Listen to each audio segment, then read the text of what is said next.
Hacienda. A la vuelta de la pausa venimos con este informe, el jugoso negocio del servicio de limpieza del Estado o con el Estado, que es lo que pasa en IPS.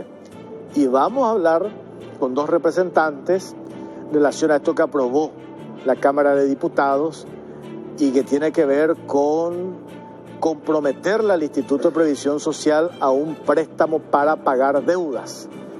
¿Y por qué eso representaría un perjuicio para el IPS y principalmente lo que tiene que ver con los fondos de salud? A la vuelta de la pausa, ya venimos. Está con nosotros Pedro Halley, ex gerente de prestaciones económicas del Instituto de Previsión Social. ¿Qué tal, Pedro? ¿Cómo estás? Buenas noches, un gusto, a las órdenes. Sergio Lovera, presidente del Sindicato de Profesionales del IPS, ex asesor financiero. ¿Qué tal, Sergio? Un placer, Jorge, a la orden. La ley de financiamiento de la deuda del programa de salud, ¿por qué no estamos de acuerdo con esto? Fundamentalmente porque parte de una falacia, destroza el modelo financiero del IPS. El IPS son tres fondos. Un fondo llamado de jubilaciones y pensiones, que es el agente financiero del IPS, el que tiene la reserva, el dueño de todo. El Hospital Central es el fondo de jubilación. El programa de salud, mal llamado Fondo de Enfermedad Maternidad, es un programa presupuestario de ingreso y egreso de ejecución anual, enero a diciembre, y el programa de administración general, que también es un programita presupuestario. El programa presupuestario de salud no puede contraer obligaciones de largo plazo porque su ejecución es anual, su vida es anual, sus ciclos son anuales. El único que puede contraer obligaciones de medio, corto y largo plazo, hacer inversiones, colocaciones financieras, inversiones inmobiliarias, es el fondo de jubilaciones, es el banco de IPS, es el banco de IPS. Cuando esta ley plantea que el fondo de salud o el programa de salud se va a endeudar por hasta 20 años y por hasta el 5% del presupuesto de salud, estamos hablando de $400 millones para el 2023, estamos diciendo que le vamos a restar al presupuesto de salud de entrada $20 millones, en enero ya se le va a quitar, menos para pagar una deuda hacia atrás, que hay que analizar esa deuda de dónde viene. No es todo de IPS esa deuda es en un 70% del Estado, la deuda pandemia del Estado con IPS. Se va a endeudar, se le va a quitar para pagar hacia atrás, y la demanda hacia adelante, ¿qué va a hacer? Porque la demanda no se va a detener. La atención médica van a subir, los medicamentos van a subir y le quitamos plata. Entonces, la deuda existe, claro que existe y hay que honrar esa deuda, pero vamos a depurarla, vamos a separar lo que es deuda pandemia del Estado de deuda real de IPS, que era 60 millones no más de dólares antes de la pandemia y que todavía era manejable conforme al flujo de caja del IPS. ¿Y por qué se fue a 240 millones en la pandemia? ¿Por qué? Porque el Estado usó a IPS como salud pública. No te olvides que de cada 10 camas, 7 eran no asegurados. Magnífica fue la tarea del IPS.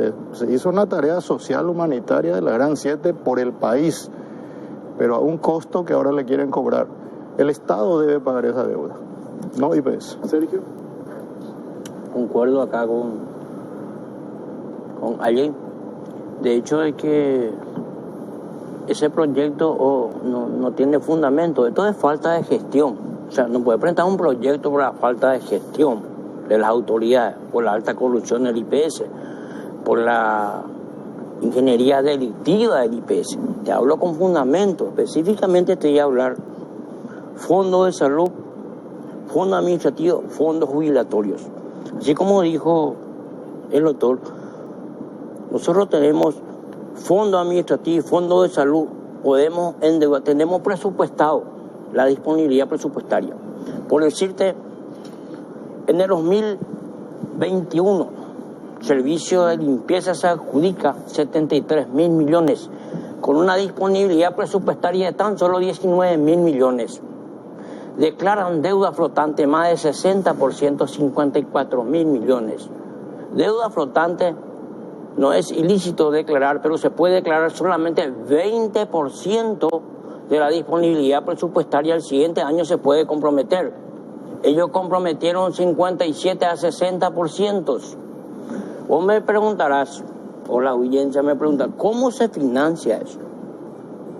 Con 19 mil millones de disponibilidad presupuestaria, 54 mil millones de deudas flotantes. ¿Qué hacen estos delincuentes? ¿Qué hace Vicente Bataglia, el delincuente? Solicitan préstamos a los bancos, donde nosotros tenemos nuestro dinero a la vista, a 1.7%, transgrediendo las cartas orgánicas del IPS, rentabilidad económica, artículo 28. Ellos prestan ese mismo dinero a 6.6%. Hay una diferencia de 4,9%. ¿Quién se lleva eso? Cuantificar en un año eso. Ese es uno de los fatos del Pleno del Consejo de Administración, incluyendo al síndico. Lógicamente, ahí está la madrina.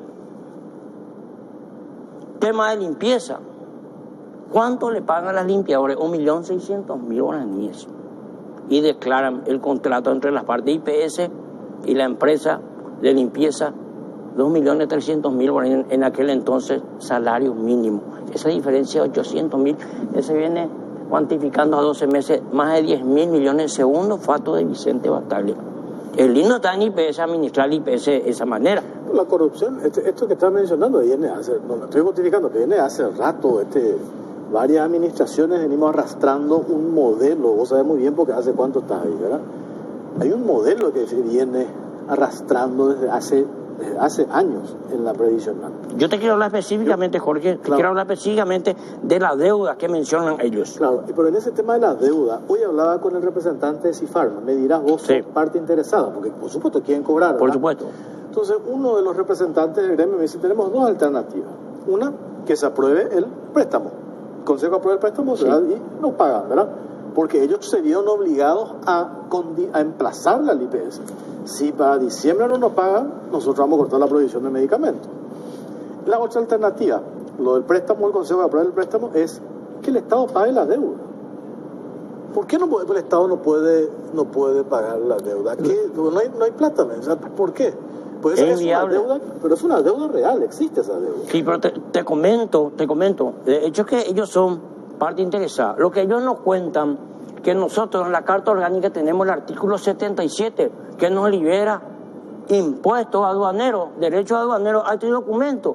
Es decir, si ellos no nos quieren dar medicamentos, reprogramamos y traemos de Alemania a precio de fábrica, menos 35% del costo, que es importador casual, menos 35%, menos 20% de comisión, 55% menos. Entonces la deuda real de 800.000 millones, 60% a la industria farmacéutica, lo que debemos es 600.000 millones, y de los cuales lo que realmente debe IPS, que debe pagar por el artículo 77, 300.000 millones. El siguiente 300.000 millones es Cometa.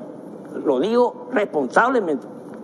¿Cómo demostramos eso? Yo entiendo, pero ¿cómo demostramos? Ya está facturado, no. Deuda contraída, Sí, tiene que pagar. Sí, de hecho, un compromiso. Pero nosotros tenemos un artículo 74 de la Carta Orgánica del IPS, dice responsabilidad penal, civil y solidario.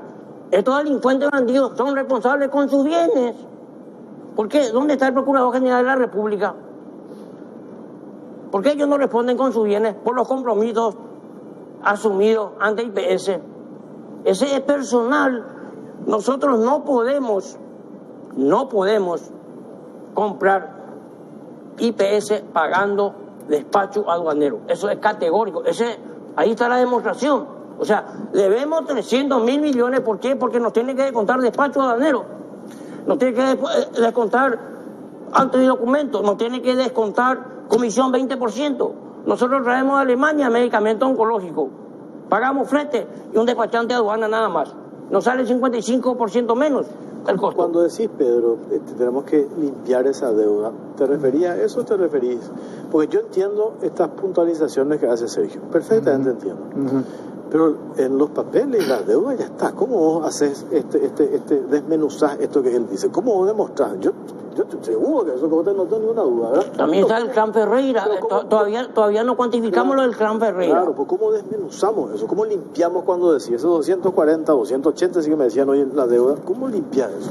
Bueno, y primero tenés que identificar el tiempo de trabajo. el pre-pandemia y el post-pandemia. ¿Por qué una deuda sube de 60 millones de dólares a 240 millones de dólares? El primero, el tiempo. El segundo, hay que abrir una auditoría médica, contable, financiera. Y a mí Sergio maneja muy bien los números, con él ese es su palo. Yo lo que quisiera enfatizar es la calidad de los medicamentos que se le entrega a IPS. Está bien, depuremos esa deuda, que quede reducida en 100 o en la mitad de lo que ellos dicen, o menos inclusive, quitándole los impuestos, lo que IPS efectivamente está exonerado. Pero vamos a ver realmente qué se compró, qué se entregó, qué era lo que realmente sirvió. La calidad, tenían control de calidad, porque todo el mundo se rasga la vestidura, ahora IPS le debe y le están chantajeando a IPS con una ley para que salga la plata de cualquier lado. Pero ¿qué se entregó realmente? La reingeniería. ¿Cómo hacemos una reingeniería aquí? Vos tuviste y manejás perfectamente, Pedro. Y mira, esa de reingeniería de la que tanto hablamos, ¿cómo hacemos eso? Yo no sé si esta ley... Estamos hablando de un modelo de seguro social de 1950, en la que todo ha evolucionado. La forma de comprar los medicamentos está mal, a mi criterio está mal. Seguimos comprando medicamentos como si fueran chorizos. Me traes, me ofertas, te pago el 30% y con eso ya ganaste luego. Ya compraste todo del exterior, ya ganaste. El resto te atrasás, no me entregas tarde. ¿Quién pierde? El asegurado. Tenemos que ir a un modelo en el que yo te dé un crédito por una cartera de medicamentos a precio de licitación y voy descontando de la farmacia que vos tenés. No hay laboratorio, no tenga farmacia. El asegurado que retire de esa farmacia y no aglomerarse en una fila en la farmacia interna del IPS. O sea, ¿cómo decir que hay que hacer? Y esas son algunas cosas. Lo otro, el laboratorio de producción de IPS que está cerrado. Como dice Sergio, si vos necesitas equipar ese laboratorio que está cerrado hace 25 años y producía los mejores medicamentos del país, los genéricos, cerrado hace 25 años. Expectorantes, hace 25 años cerrado. Aproximadamente, y nunca se abrió. ¿Y por qué no se abrió? Pero por eso te decía, esto venimos arrastrando. Alguien pues tiene que tomar la posta, o sea, ya un nuevo gobierno, ahora a mitad de camino me parece imposible, un nuevo gobierno y arrancar ya con una propuesta sobre la mesa. Vos sabés, ustedes son mucho más grandes. ¿Cuántas propuestas de soluciones de modificar la ley orgánica del IPS hemos escuchado? ¿Y cuál es el temor? Con justa razón, yo ya tengo 28 años de aporte al IPS. Sí. No podemos darle a esta clase política podrida, van a rifar el IPS. Yo no, soy celoso. Imagínate dónde fue, Jorge, imagínate dónde se hizo supuestamente la audiencia pública. Imagínate dónde se hizo, nada más y nada menos la vicepresidencia. ¿Quién presidió? Hugo Velázquez, el tipo más ladrón a nivel nacional e internacional. ¿Quién más estuvo en la audiencia pública? Chucky Samaniego, Arnaldo Samaniego, el aduanero.